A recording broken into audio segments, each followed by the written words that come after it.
comentário como se fosse de sexta-feira. Inclusive, eu nem mudei para ontem. E o tema de hoje, mais lá no final, foi a decisão do Copom de quarta-feira. Tá? Que é de muita síntese, porque tem mais assunto sobre o entorno, tá vendo, que está envolvido na decisão do que a própria valor da taxa de juros. Então, eu vou passando aqui, tá vendo? Como ontem era dia 20, tá? E ontem, dia 20, foi o aniversário do BNDES, tá? Que, quando foi criado, em 1952, ele era só BNDE, né? Banco Nacional de Desenvolvimento Econômico. Muito depois, né, foi acrescentado, adicionado o S. Foi criado pelo presidente Getúlio Vargas, nas suas voltas, né, ao governo, e o Getúlio Vargas é um daqueles presidentes, né, que mais criou instituições em prol do desenvolvimento brasileiro. Ele criou aí o BNDES em 1952. Antes, um ano depois, ele criou a CAPES. No mês que ele assumiu, em 1951, ele não tinha assumido ainda, 20 dias antes, foi criado, né, o CNPq. Então, a maioria das instituições brasileiras de desenvolvimento foram criadas pelo Getúlio Vargas. Então, eu queria só lembrar, colocando aí a localização, ele fica do lado da Carioca.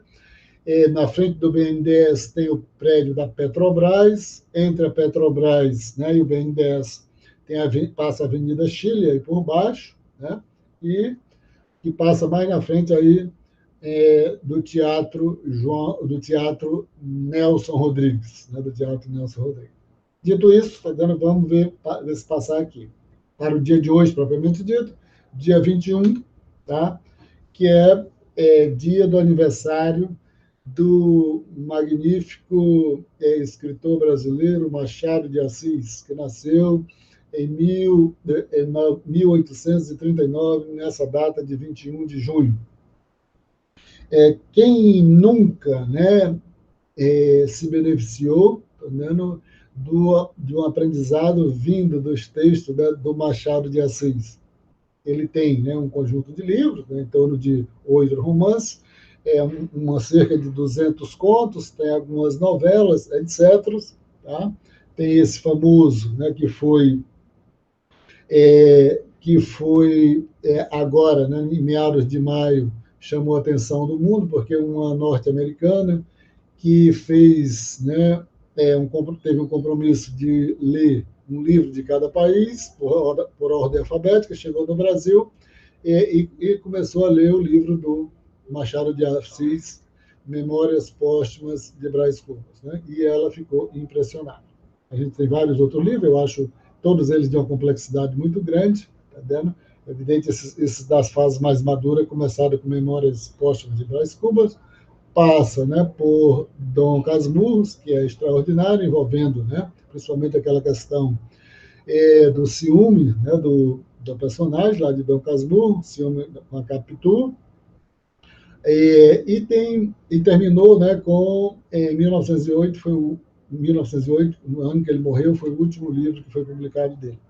Ele tem um conto fantástico, né, que é o Alienista, que tem um personagem, o Simão Bacamarte, né, um médico que queria subverter, desafiar a lógica da ciência, da medicina. É fantástico, né, que é ambientado lá, não sei se ainda é aquela mesma área, mas no município, né, de Itaguaí. Pela divisão, não sei se ainda no mesmo local.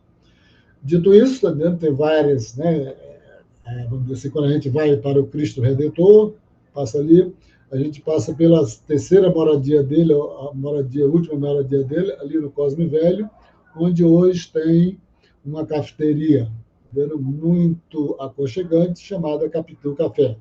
Tá? Dito isso, está vendo, do aniversário desse extraordinário, que também é dia do aperto de mão, dia do intelectual, e nós vamos aqui para o nosso tema de hoje, que é a decisão do Copom do dia de quarta-feira, né, há dois dias.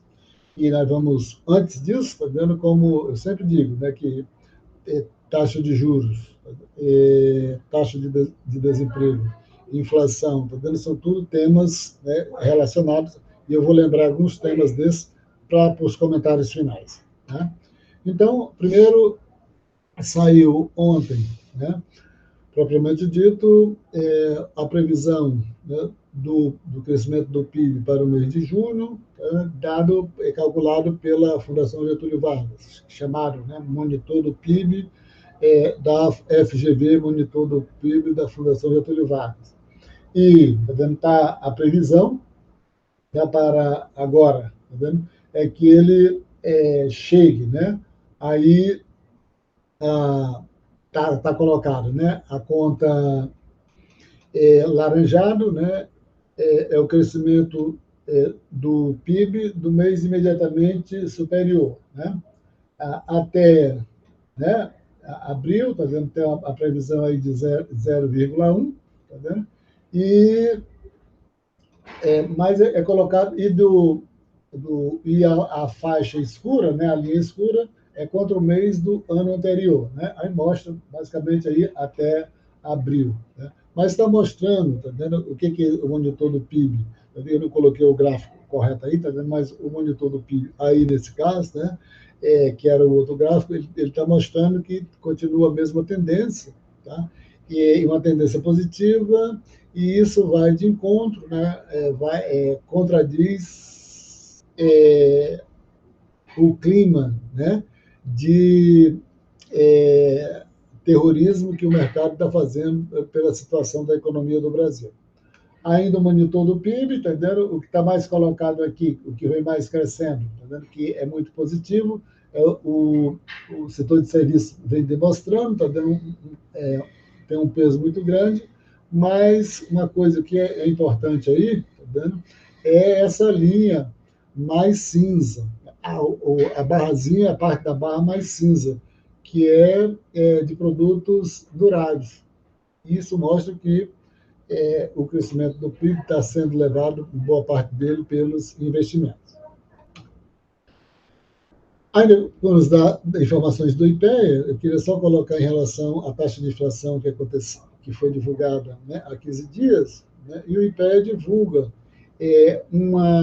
faz um cálculo sobre o impacto para os níveis de renda. Para os níveis de renda. E aqui, o que está colocado aqui? Para inflação por faixa de renda, né, na variação mensal. E essa dados, né, que eles estão colocando, né, vamos dizer assim, porque as passagens aéreas consideradas que é um padrão de consumo dos níveis de renda mais elevado, influenciaram um pouco, basicamente, as passagens aéreas, tá? O impacto da inflação por nível de renda. Dito isso, agora vamos para o assunto de hoje, tá? Que se refere à decisão do Banco Central, né, pelo seu Comitê de Política Monetária, o Copom, que aconteceu quarta-feira. E a decisão manteve a taxa de juros, né, em 10,5%. Em 10,5%. Geralmente, quando tem essa decisão, o mais importante é o número. Mas agora o número perdeu um certo sentido, menos o lado de que é uma taxa de juros muito elevada. Menos isso, né, evidentemente. Mas por quê? Tá? Porque o Banco Central não, o mercado, vamos dizer assim, combinação com o presidente do Banco Central, fez um ataque especulativo à economia brasileira. Por quê? A taxa de juros ela é influenciada grandemente por quê? Né? O mercado se pauta pela decisão do Banco Central. E o Banco Central tem como referência as oscilações do mercado. Mas o que foi que aconteceu? Né? O presidente do Banco Central, em maio, né, foi aos Estados Unidos, em desacordo, né, com os demais diretores do Banco Central, e disse que o setor, o aspecto fiscal da economia brasileira estava um desastre completo, né? Criou todo um clima e isso, né, o mercado pegou isso, jogou para o chamado Boletim Focus, né, que o Boletim Focus são informações oriundas do próprio mercado coletadas pelo Banco Central. Então, essa combinação de ataque especulativo e do mercado com o presidente do Banco Central fez, tá vendo, uma situação de muita dificuldade, né? E aí leva para o fato de que, tá vendo, foi uma decisão unânime de que todos os novos diretores, né, do Banco Central votaram pela manutenção da taxa de juros. É uma coisa entendida, é compreensível, porque se os outros diretores do Banco Central, que um pouco discordam dessa decisão, se eles não tivessem votado como, entendendo, o presidente votou e como os outros diretores votaram, o Brasil hoje possivelmente estava num caos completo, porque o ataque especulativo teria avançado de forma feroz. E isso, né, tem um significado muito grande, que eles estão tentando fazer isso no dólar, né? Ainda estão tentando fazer isso no dólar. Por quê? E aí nós temos, tá vendo, essa situação, tá, que é muito difícil, tá vendo, porque a gente sabe que a taxa de juros é um complicador muito grande para a economia, principalmente em relação à questão dos investimentos, tá, em relação ao investimento, principalmente porque nós temos uma inflação muito baixa. A inflação da Alemanha está acima de 8%. No entanto, tem uma taxa de juros, né, muito baixa, se comparado com a nossa. A gente vai verificar aqui a questão da taxa de juro real, tá vendo? Quais os países que estão em primeiro lugar. Então, a gente tem aqui a Rússia está em primeiro lugar com a taxa de juro real, o Brasil está em segundo lugar, né? E uma taxa de juro real dessa magnitude é quase impossível você ter investimento produtivo. É quase impossível você ter investimento produtivo. Evidente que, tá vendo, aí você vai, tá vendo, por outro lado, que uma taxa de juros, né, nominal muito positiva, isso faz com que beneficie muito os aplicadores financeiros e tudo, eu não quero entrar nisso não. Mas uma taxa de juros dessa, né, a segunda taxa de juros real maior, tá vendo, no ranking dos países, tá vendo, isso é um desastre. E leva um pouco para aquilo que eu falei na semana passada, né, que você tem dois pilares que praticamente vão inviabilizar o governo do Lula, né? De um lado, o presidente do Banco Central, ou o mercado, da forma geral, e do outro lado, o Congresso, tá vendo? E que são os setores de maior peso que você tem dentro da nossa sociedade. Praticamente vão inviabilizar o governo. Aí, por exemplo, a gente tem o seguinte, né, que a gente sabe que uma taxa de juros muito elevada tem implicação na dívida pública. Hoje, o Brasil gasta, né, por ano com a dívida pública, esse ano de 2024, cerca de 700 bilhões. Para a educação, vai ser cerca de 80 bilhões. 80 bilhões. E a gente sabe que 0,5% ou 1% da taxa de juros, né, faz uma diferença muito grande. Tá? E quanto mais a taxa de juros é elevada, mais a taxa de juros leva a dívida pública. E mais o Brasil vai pagar juros. Por fim, eu queria só dizer isso, tá vendo? Porque a situação é um pouco desagradável, tudo, tá vendo? Coloca a nossa economia numa situação de meio dificuldade, apesar de os outros indicadores estarem todos positivos. Taxa de inflação, taxa de desemprego, crescimento do PIB, todos estão dando favoráveis. Mesmo assim, estão jogando muito pesado contra, dando as perspectivas futuras da economia, basicamente pela a ideia, né, um argumento, né, meio abstrato, né, em cima das expectativas. E, por fim, eu vou só indicar um livro aqui, tá vendo? Que é esse livro aqui do Rubens Casares, A Construção do Idiota, o processo de idiosubjetivação. Aqui, para a gente entender por que tanta gente, né, medíocre tem essas ideias, tá? dos seus donos, né, daquelas pessoas que as dominam. Então, era isso, Brana, que eu queria falar hoje, né, nessa sexta-feira, no dia 21 de junho. Professor, eu queria rapidamente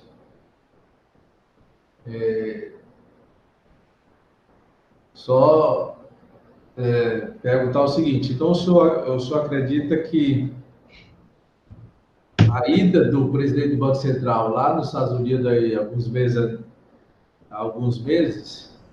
mês de maio, né? no mês de maio, há um mês, né? Foi digamos assim, uma manobra para impedir qualquer possibilidade de redução da taxa de juros.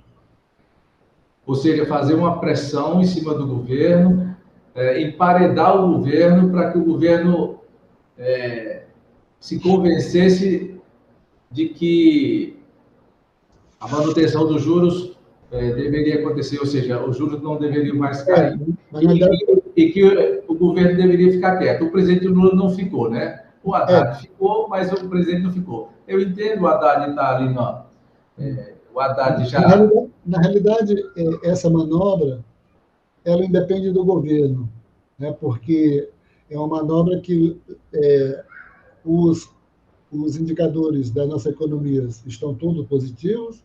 No entanto, o presidente do Banco Central criou um clima com o mercado de que as contas públicas estão com problema e nas expectativas, tem a taxa de juros dos Estados Unidos. Então, esse clima que ele criou faz com que o mercado elevasse a taxa de juros de longo prazo. Tá? Então, é uma manobra que independe da vontade do governo, da contrariedade do governo.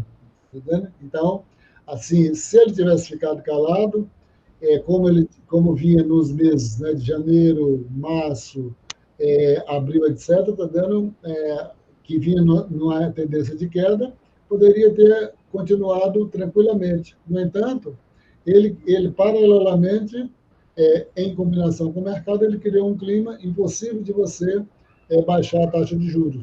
Então, o senhor está dizendo, professor Porfírio, que o presidente do Banco Central jogou contra o país, concretamente. Ou seja,